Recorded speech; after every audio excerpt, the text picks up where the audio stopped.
അടുത്തത് web security considerations ആണ് നമ്മൾ പറഞ്ഞത്. നമുക്കറിയാം വെബ്സൈറ്റ് അല്ലെങ്കിൽ വെബ് ബ്രൗസർ, വെബ് സെർവർ എന്ന് പറയുന്നത് വളരെ വൈഡായിട്ട് യൂസ് ചെയ്യുന്ന ഒരു സംഭവമാണ്. അപ്പം അതിൻ്റെ കുറച്ച് നെഗറ്റീവ്സ് അല്ലെങ്കിൽ കുറച്ച് ഡിസഡ്വാൻറ്റേജസ് ആണ് നമ്മൾ പറഞ്ഞതെങ്കിൽ അതിന് പോസിബിൾ ആയുള്ള ത്രെഡ്സും അതിന് നമുക്ക് എടുക്കാൻ പറ്റുന്ന സൊല്യൂഷൻസും ആയിരിക്കും നമ്മൾ വെബ് സെക്യൂരിറ്റി കൺസിഡറേഷനിൽ പറയുന്നത്.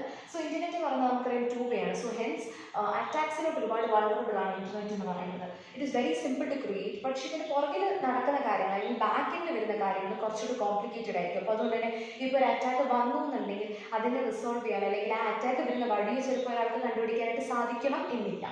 എൻഡ് യൂസേഴ്സ് യൂസ് ചെയ്യുന്നവർ ഈ കുറേ ടെക്നിക്കലി എന്താ പറയുക ബ്രില്യൻ്റ് ആയിട്ടുള്ള ആൾക്കാരായിരിക്കില്ല. സോ ഇഗൈൻ അവർക്ക് അറ്റാക്സിൻ്റെ ചാൻസസ് അവർക്ക് നമുക്ക് മനസ്സിലാക്കാനായിട്ട് സാധിക്കണം എന്നില്ല. Web servers can be use as launch pads. ബാക്കിയുള്ള വേറൊരു കോർപ്പറേറ്റ് കമ്പനിക്കെതിരെ നമുക്ക് വെബ് സർവേഴ്സ് യൂസ് ചെയ്യാം, അതിലോട്ട് ആക്സസ് കിട്ടുന്നത് അതിന് നമുക്ക് അവർക്കെതിരായി യൂസ് ചെയ്യാനായിട്ട് സാധിക്കുന്നതാണ്. പിന്നെ വെബ്സൈറ്റ് ഭയങ്കര ഹൈലി അവൈലബിൾ ആണ്, ഹൈലി വിസിബിൾ ആണ്, പല കാര്യങ്ങൾക്കായിട്ട് യൂസ് ചെയ്യുന്നൊരു സംഭവമാണ്. സോ അത് അത്രയ്ക്കും ഡിമാൻഡുള്ള ഒരു സംഭവം ആയതുകൊണ്ട് തന്നെ അതിൻ്റെ സെക്യൂരിറ്റി ഒരിക്കലും കോംപ്രമൈസ് ചെയ്യപ്പെടരുത്. അതാണ് നമ്മുടെ വെബ് സെക്യൂരിറ്റിയുടെ വെബിൻ്റെ ഒരു ഇൻട്രൊഡക്ഷൻ എന്ന് പറയുന്നത്. ത്രെഡ്സ്, 3 രീതിക്കുള്ള ത്രെഡ്സ് നമുക്ക് പറയാം. ഒന്ന് ആക്റ്റീവ്, പാസീവ്, പിന്നെ location. With respect to location, അതിൻ്റെ വെബ് സെർവറായിരിക്കും, വെബ് ബ്രൗസറിനായിരിക്കും അല്ലെങ്കിൽ നെറ്റ്വർക്കിനായിരിക്കാം ത്രെഡ്സ് വരുന്നത്. പാസീവ് എന്ന് പറയുമ്പോഴത്തേക്കും ഈവ്സ്ഡ്രോപ്പിംഗ് പോലുള്ള കാര്യങ്ങളാണ് പാസീവ് എന്ന് പറയുന്നത്. ഇപ്പം A to B കമ്മ്യൂണിക്കേഷൻ നടക്കുവാണെന്നുണ്ടെങ്കിൽ ഒരു ജസ്റ്റ് ലൈക്ക് കേൾക്കുവാണ്, ഇത് കേൾക്കുവാണ്, ഇവിടെ എന്താണ് നടക്കുന്നത്, ഇതിൻ്റെ കോൺവെർസേഷൻ നിരീക്ഷിക്കുകയാണ്. അത് പാസീവ് അറ്റാക്കിൻ്റെ ഇടയിലാണ് വരുന്നത്. ആക്റ്റീവ് അറ്റാക്ക് എന്ന് പറയുന്നത് ഇംപേഴ്സണേറ്റിംഗ് അല്ലെങ്കിൽ ഇൻഫർമേഷൻ മോഡിഫൈ ചെയ്തു, അതിനെയൊക്കെ പാസീവ് അറ്റാക്കിന് കീഴിൽ വരും. ഇതിൽ A to B കമ്മ്യൂണിക്കേഷനെതിരെ A to B കമ്മ്യൂണിക്കേഷനിടയിൽ C ഇപ്പം ഇടയിൽ വന്നിട്ട് ഇപ്പം ഈ ഇൻഫർമേഷനിലേക്ക് സിയിൽ നിന്ന് വന്ന് എനിക്ക് കൊടുക്കുകയാണ് and it is pretending to be like B. അങ്ങനത്തെ സംഭവങ്ങൾക്കൊക്കെ നമുക്ക് ആക്റ്റീവ് അറ്റാക്ക് എന്ന് പറയാം. ഇതിനുള്ള സൊല്യൂഷൻ നമുക്ക് 2 സൊല്യൂഷൻസ് ആണ് ബേസിക്കലി ഉള്ളത്. ഒന്നെന്ന് പറയുന്നത് IP-SET വളരെ കോമൺ ആയിട്ട് അവൈലബിൾ ആണ്. നമ്മളിപ്പോൾ ഡിസ്കസ് ചെയ്തുള്ള എന്തൊക്കെയാണ് IP-SETൻ്റെ അഡ്വാൻറ്റേജസ് എന്നൊക്കെ പറയുന്നത്. സോ IP-SET യൂസ് ചെയ്ത് നമുക്ക് ഇതിനെ ടാക്കിൾ ചെയ്യാം. അല്ല എന്നുണ്ടെങ്കിൽ നമുക്ക് യൂസ് ചെയ്യാൻ പറ്റുന്ന ഒരു മെത്തേഡാണ് SSL or TLS. So secure socket layer അല്ലെങ്കിൽ ട്രാൻസ്ഫർ ലെയർ സെക്യൂരിറ്റി യൂസ് ചെയ്തിട്ട് നമുക്ക് ഈ ഒരു വെബ് സെക്യൂരിറ്റിയുടെ എന്തെങ്കിലും ത്രെഡ്സ് ഉണ്ടെന്നുണ്ടെങ്കിൽ അതിന് നമുക്ക് സൊല്യൂഷൻ കണ്ടുപിടിക്കാനായിട്ട് സാധിക്കും. ഇനി നമ്മൾ സ്റ്റാർട്ട് ചെയ്യാൻ പോകുന്നത് SSL വെച്ചിട്ടാണ്, that is secure socket layer.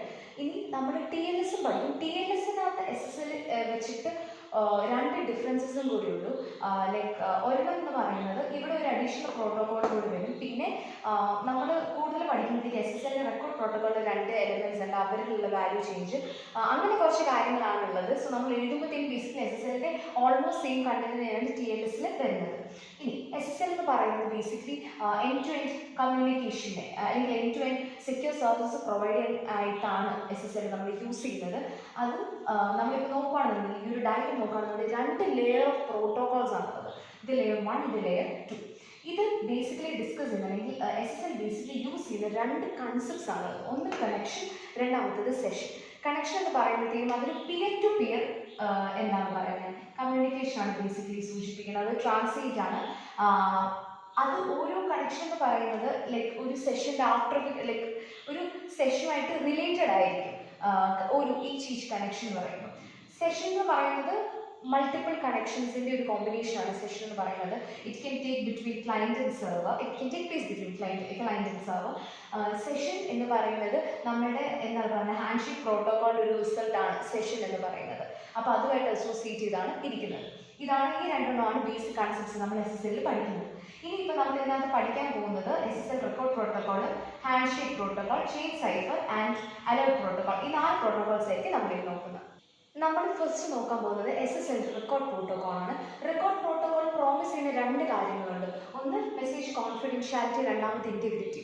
Confidentiality promise ചെയ്യാൻ വേണ്ടിയിട്ട് SSL റെക്കോർഡ് പ്രോട്ടോകോൾ യൂസ് ചെയ്യുന്നത് ഒരു സീക്രട്ട് കീ ആണ്. സീക്രട്ട് കീ ഷെയറിംഗ് യൂസ് ചെയ്തിട്ടാണ് കോൺഫിഡൻഷ്യാലിറ്റി എൻഷുർ ചെയ്യുന്നത്.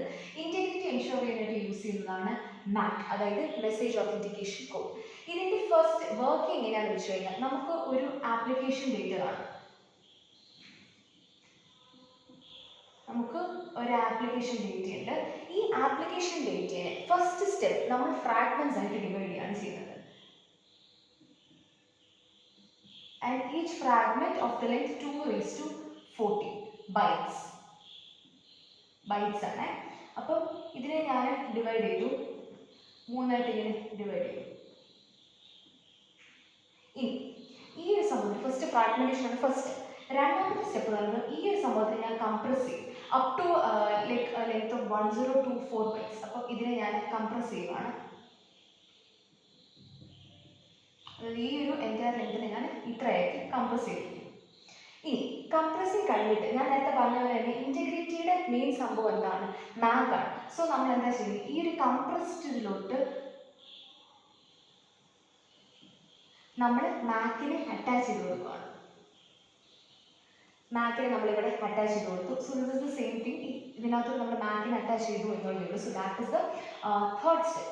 ഇനി അത് കഴിഞ്ഞ് ഫോർത്ത് സ്റ്റെപ്പ് എന്താണെന്ന് വെച്ച് കഴിഞ്ഞാൽ ഈ ഒരു സംഭവത്തിനെ നമ്മൾ എൻക്രിപ്റ്റ് ചെയ്യുവാണ്. നമുക്കൊരു ഷെയർഡ് കീ ഉണ്ട്. മാക്കിനെ അറ്റാച്ച് ചെയ്യുന്ന സമയത്ത് നമുക്കൊരു ഷെയർഡ് കീ ഉണ്ട്. അപ്പം അത് വെച്ച് നമ്മൾ എൻക്രിപ്റ്റ് ചെയ്യുകയാണ് ചെയ്യുന്നത്.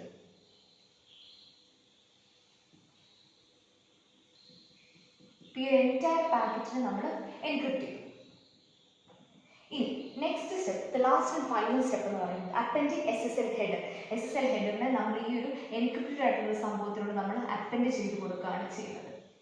So that is the basic working. അല്ലെങ്കിൽ SSL റെക്കോർഡ് പ്രോട്ടോക്കോളിൻ്റെ ഓപ്പറേഷൻസ് നടക്കുന്നത് ഇങ്ങനെയാണ്. ഈ ലാസ്റ്റ് കിട്ടിയ റിസൾട്ടിൻ്റെ അതിൻ്റെ ഒരു എൻലാർജ്ഡ് വേർഷനാണ് ഇവിടെ നമ്മൾ വരച്ചിരിക്കുന്നത്. ഇവിടെ നമുക്കറിയാം ഇത്രയും ഭാഗം എൻക്രിപ്റ്റഡ് ആണ്. സോ ദിസ് മീൻസ് ദാറ്റ് ഇത്രയും ഭാഗം എൻക്രിപ്റ്റഡ് ആണ്. പ്ലെയിൻ ടെക്സ്റ്റ് ആൻഡ് മാക് എന്ന് പറയുമ്പോൾ 0, 16 ആൻഡ് 20 ബൈറ്റ്സിലായിരിക്കും മാക് കോഡ് വരുന്നത്.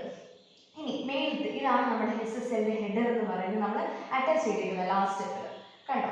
ഇതിനകത്ത് എന്തൊക്കെയാണ് വരുന്നത് നമുക്ക് നോക്കാം. ഫസ്റ്റ് തിങ് കണ്ടന്റ് ആയിട്ട് പറയുന്നത് ഈ പ്ലെയിൻ ടെക്സ്റ്റ് നമുക്കുള്ള ഏത് കണ്ടന്റ് ആണ് എന്നത് കണ്ടന്റ് ആയി അത് 7 ബിറ്റ്സ് ആണുള്ളത്. പിന്നെ മേജർ വേർഷൻ ഇതിന്റെ V3 വെച്ചിട്ട് ഇതിന്റെ SSL വേർഷൻ 3 വെച്ചിട്ട് ബൈ ഡിഫോൾട്ട് അത് 3 ആയിരിക്കും. ഓക്കെ. മൈനർ വേർഷൻ എന്ന് പറയുന്നത് which is the minor version of SSL അത് ആ ഒരു വേർഷൻ 3 വരുമ്പോഴത്തേക്കും അത് 0 ആണ്. കംപ്രസ് ലെങ്ത് എന്ന് പറയുന്നത് ഈ plain text it's already compress, so അതിന്റെ ലെങ്ത് ഇത്രയായിരിക്കും SSL റെക്കോർഡ് പ്രോട്ടോക്കോളിൽ നമ്മൾ എഴുതേണ്ട